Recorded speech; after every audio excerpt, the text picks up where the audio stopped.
পিরোজপুরের সৌরভকাঠি নেসারাবাদ উপজেলায় বিএনপির ভারপ্রাপ্ত চেয়ারম্যান দেশনায়ক তারেক রহমান ঘোষিত ৩১ দফা বাস্তবায়ন ও মানবিক রাষ্ট্র বিনির্মাণে উপজেলা ইউনিয়ন ওয়াচ ভিত্তিক সদস্য সংগ্রহ উপলক্ষে বর্ধিত সভা ও সদস্য ফরম বিতরণ স্থানীয় মিয়ারহাট বন্দর অডিটোরিয়ামে অনুষ্ঠিত হয়। উক্ত অনুষ্ঠানে প্রধান অতিথি হিসেবে উপস্থিত ছিলেন কাজী রওনাকুল ইসলাম টিপু। প্রধান বক্তা হিসেবে বক্তব্য রাখেন অধ্যক্ষ আলমগীর হোসেন। বিশেষ বক্তা জনাবা এলি জামান গাজী, ওয়াহিদুজ্জামান লাবলু, শেখ রিয়াজউদ্দিন রানা সহ অন্যান্য নেতা ও নেতৃবৃন্দ বক্তব্য রাখেন। জনাব ওয়াহিদুজ্জামান ওয়াহিদের সভাপতিত্বে বর্ধিত সভা অনুষ্ঠিত হয়। সৌরভকাঠি প্রতিনিধি মেজবাহ উদ্দিন স্বপনের ভিডিও চিত্রে বিস্তারিত। সেই 1 কোটি কার্ডের মাধ্যমে আমরা তাদের সাংসারিক পরিচালনার জন্য চাল ডাল তেল প্রতি মাসের জন্য যা খরচ হয় তার একটা অংশ এই জাতীয়তাবাদী দল ক্ষমতা আসলে দিবে বলে ইতিমধ্যেই ঘোষণা দিয়েছে। আমাদের জাতীয়তাবাদী দল ইতিমধ্যেই ঘোষণা দিয়েছেন আমাদের প্রতিটি মানুষের চিকিৎসার যেন পায় সেই চিকিৎসার জন্য তারা সুব্যবস্থা করবে। সুতরাং আমাদের সাথে আওয়ামী লীগ বা আমাদের সাথে ওই যে আরেকটি মুসলিম দল তাদের যদি তুলনা করে সেখানে শত শত ডলারে আমরা উপর গিয়েছিলাম জীবনের ঝুঁকি নিয়ে। ওহিদ গিয়েছে, নাসির গিয়েছে, সৈকত গিয়েছে, এমনকি আমাদের আরা কবরজ ফখরুল ইসলাম তিনি সহ আমরা গিয়েছি। আমরা জানি আমাদের উপর হামলা হবে, আপনারাও জানতেন আমাদের উপর হামলা হবে। আপনারা দেখেছেন শত শত লাঠি ছোটা ওই যে মানিক মোর্শেদের ছেলেরা নিয়ে দাঁড়িয়ে আছে। ব্রিজের উপর ইটের পর ইট আপনারা দেখেছেন, কিন্তু আপনারা পিছপহন নাই। কখন আমরা কালাল ঘুরিয়েছি? যখন একের পর এক কর্মীদের রক্তে ওই নদী রক্তাক্ত হয়েছে তখন নির্দেশ দিয়েছি কালালগুলো আর পার যাওয়া যায় না, তাহলে আমাদের শহীদ হতে হবে।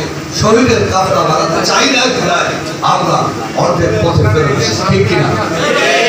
আপনারা যারা গ্রাম মার্চ করে দিনের জন্য আমাকে অনুপস্থিত পেয়েছেন নাকি? এটা বলছি এই কারণ আসলে আপনাদের সাথে ছিলাম তো, এর প্রমাণ আমি পেয়ে গিয়েছি। যখন শুধু সৌরভকাঠি উপজেলা আমি থানা কমিটির একজন সদস্য, মনে আছে? সেই অবস্থায় আপনারা সকলে মিলে আমাকে উপজেলা নির্বাচন করিয়েছিলেন। সেই আওয়ামী লীগের ক্ষমতায় থাকা অবস্থায় হাজার হাজার ভোটের ব্যবধানে আপনারা জয়লাভ করেছিলেন, করেননি? অতএব আপনাদের আমি চিনি না একথা হবে? আপনারা আমাকে চেনেন না একথা হবে? কে নির্বাচন করেছিল উপজেলা স্বাধীন করেছে, তিনি এই বাংলার মাটিতে স্বাধীনতার বিজয় বিষয়ে ফিরে এসেছে, যিনি এই দেশের মানুষের বাক স্বাধীনতা ফিরিয়ে দিয়েছে। বাকশালের মাধ্যমে যে গণতন্ত্র হত্যা করেছিল সেই গণতন্ত্র আবার যিনি ফিরিয়ে দিয়েছে সেই নেতা সুযোগ্য উত্তরসূরি, বাংলাদেশে আগামী দিনের এই দেশের মানুষের আকাঙ্ক্ষার প্রতি বিএনপির ভারপ্রাপ্ত চেয়ারম্যান জনাব দেশনায়ক তারেক রহমান, তার পিতার সেই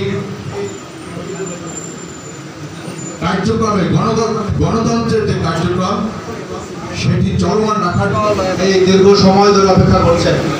নিজের পকেটের টাকা খরচ করে কিন্তু এ পর্যন্ত এসেছেন বিভিন্ন দূর দূরান্ত থেকে, বিভিন্ন ইউনিয়ন থেকে। আপনারা এসেছেন দলের টানে। আমরা কিন্তু আপনাদেরকে প্রেশার দিই নাই যে আজকেই হবে। আমরা জানিয়েছি যে আমাদের আজকে সদস্য ফল বিতরণ হবে। দেখলাম প্রায় 1000 খানেক লোকের সমাগম উপরে নিচে মিলে কিন্তু হয়ে গেছে। আপনাদের যে এই ভালোবাসা দলের প্রতি, এই ভালোবাসা আমরা কিন্তু বিগত হিসাবে জনাব আমাদের এই পিরোজপুর জেলা বিএনপি সদস্য সচিব কাজী ওয়াহিদুজ্জামান লাবলু ভাই উপস্থিত আছেন। আমাদের এই নেতা সাবেক ছাত্র নেতা বিএনপি যুগ আহ্বায়ক শেখ রিয়াজউদ্দিন রানা উপস্থিত আছেন। আমাদের এই ছোট্ট ভাজন পিরোজপুর জেলা আহমেদ নেসারাবাদ উপজেলা বিএনপি সংগ্রামে উপস্থিতি। আমাদের মাঝে উপস্থিত আছেন পিরোজপুর জেলা বিএনপি সিনিয়র এক নং যুগ্ম আহ্বায়ক শেখ রিয়াজউদ্দিন রানা। আমাদের মাঝে উপস্থিত আছেন পিরোজপুর জেলা বিএনপির সদস্য সংগ্রামী নেতা কারাবরণ নেতা জনাব নজরুল ইসলাম খান। আমাদের মাঝে উপস্থিত আছেন জননেতা দিনাজপুর জেলা বিএনপির 2025-এর প্রধান অতিথি জনাব কাজী গৌরব ইসলাম টিটু ভাই সহ উপস্থিত আছেন